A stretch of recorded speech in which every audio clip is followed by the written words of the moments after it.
সিঙ্কের উপরে এত বড় গাছটা দেখে ভয় পেয়েছেন? না, না, ভয়ের কোনো কারণ নেই। এসব ব্যাপারে আমার হাসব্যান্ড খুব হেল্প করে আমাকে। তো যাই হোক, আজকে এই গাছটাকে এখানে আনার এবং ভিডিও করার একটা বিশেষ কারণ রয়েছে। তো এই গাছটা আসলে এই পটের মধ্যে রুট বাউন্ড হয়ে গিয়েছে।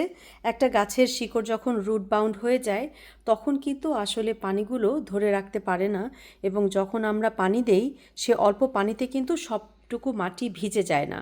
তো গাছটা ঘরে আনার পরে আমি আসলে একটা টানেল দিয়ে এটার ভিতরে পানি দিচ্ছিলাম, এবং এটা একটা বিশেষ কোণার ভিতরে ছিল, এবং তার উপরে আমার বিড়ালের জন্য কার্ডবোর্ডের একটা কাগজ দেয়া ছিল, তো সেটার জন্য বুঝতে পারিনি।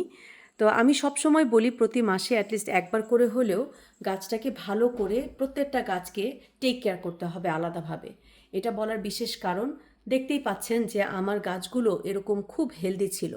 আমি খেয়াল করলাম যে এটার পাতাগুলো ঠিক এরকম হয়ে যাচ্ছে এবং অনেক পাতা পড়ে গিয়েছে। তো তখন আমি চিন্তা করলাম যে না, এটার কোনো একটা সমস্যা হয়েছে, এবং আগেই এই গাছটাকে আমার দেখতে হবে যে এটার কী সমস্যা হচ্ছে। তো এখন যখন বুঝে গিয়েছি, আমি এই আগামী ৩-৪ মাসে যতদিনই ঘরে গাছ থাকবে সেটাতে কিন্তু আমি বুঝে পানি দিতে, সময় নিয়ে ভালো মতো পানি দিতে পারবো। তো আজকে যেটা করেছি সেটা হচ্ছে সিঙ্কে নিয়ে এসে আমি কিন্তু এরকম কল ছেড়ে পুরো মাটিটাতে ভালো করে ডিপ ওয়াটারিং করেছি, এবং সেই ওয়াটারিং করার পরে এটাকে রেখে দিয়েছি যেন এটার থেকে ভালো মতো পানিগুলো ড্রেন হয়ে যায়, এবং সব শেষে এপসাম সল্ট গোলানো পানি আমি একটু উপর থেকে ভালো মতো দিয়ে দিব।